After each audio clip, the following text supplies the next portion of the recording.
ಮಾತಾಡಬೇಕಂದ್ರೆ ಮುಂದಿನ ಪ್ರಸ್ತುತಿ ರೇಖಾ ವೆಂಕಟೇಶ್ ಅವರನ್ನ ಈ ಮೂಲಕ ದಯಮಾಡಿ ಆಹ್ವಾನಿಸ್ತಾ ಇದ್ದಾರೆ, ವೇದಿಕೆಗೆ ಆಹ್ವಾನಿಸಬೇಕು. ಬಂಧುಗಳೇ ಹಾಗೂ ಬಂದಂಥ ಸಾರ್ವಜನಿಕ ಅಂತ ಹೇಳಲಿಕ್ಕೆ ಆಗುವುದಿಲ್ಲ. ಎಲ್ಲರೂ ಬಂಧುಗಳೇ ಎಲ್ಲರೂ ಬಂಧುಗಳು. ಇಂದು ಈ ದಿವಸದಲ್ಲಿ ಸುರೇಶನ ಮನೆಯವರು ಕಾರ್ಯಕ್ರಮ ಮತ್ತು ಹೆಂಡತಿ ಕಾರ್ಯಕ್ರಮ ಇಟ್ಕೊಂಡಿದ್ದಾರೆ.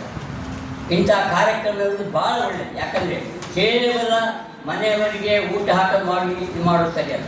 ಇದು ಸಾರ್ವಜನಿಕರಿಗೂ ಬೇಕಾದ ಒಂದು ಕಾರ್ಯಕ್ರಮಗಳನ್ನು ಹಮ್ಮಿಕೊಂಡಿದ್ದಾರೆ. ನಿಜವಾಗಿ ಒಳ್ಳೆಯ ಕಾರ್ಯಕ್ರಮವನ್ನು ನಾನು ಹೇಳ್ತಾರೆ. ಸುರೇಶ್ ಎಂಬುದು ಭಾಳ ಒಳ್ಳೆಯ ವ್ಯಕ್ತಿ. ನಾನು ಹೊಗಳಿಕೆ ಬರಲಿಲ್ಲ. ಅವನ ತಂದೆಯವರು ಸತ್ಯಮೂರ್ತಿ ಅಂತ, ಆ ತಂದೆಯ ಗುಣ ಎಲ್ಲವೂ ಅವನಿಗೆ ಬಂದಿದೆ. ಭಾಳ ಜನ ನೈವೇದ್ಯವನ್ನು ಹೇಳಲಿಕ್ಕಾಗೋದು, ಬೇಗ ಹೋಗಿಬಿಟ್ಟ.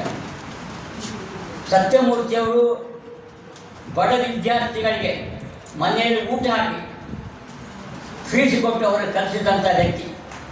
ಅಷ್ಟೇ ಅಲ್ಲದೆ ಇಲ್ಲಿ ಮೈಸೂರಲ್ಲಿ ಹೋಟೆಲ್ ಸಾಪಾರು ಯಾರು ಇದ್ದಾರೆ ಈಗ, ಯಾರೇ ಇರಲಿ, ಅವರು ಅಲೆಗಳಿಕ್ಕಾಗೋದು ಅವರಿಂದ ಕಲಿತು ಮಾಡಿದಂಥ ಒಂದು ಸತ್ಯಮೂರ್ತಿ ಅಂತ ಅವರ ಗುಣಗಳೆಲ್ಲವೂ ಬಂದಿದೆ, ಇವನಿಗೆ ಬಂದಿದೆ. ಆದ ಕಾರಣ ಇಷ್ಟ ನಾನು ಮಾತಾಡಿದ್ದೆ, ಅದು ಮಾಡಲಿಕ್ಕೆ ಮಾತಾಡಬಾರ್ದು ಹೇಳಿದರು. ಆದರೆ ಅವನ ವ್ಯಕ್ತಿತ್ವದಲ್ಲಿ ಅವನು ಮಾಡಿದ ಕಾರ್ಯಕ್ರಮ ಈಗ ಭಾಳ ಒಳ್ಳೆಯದು.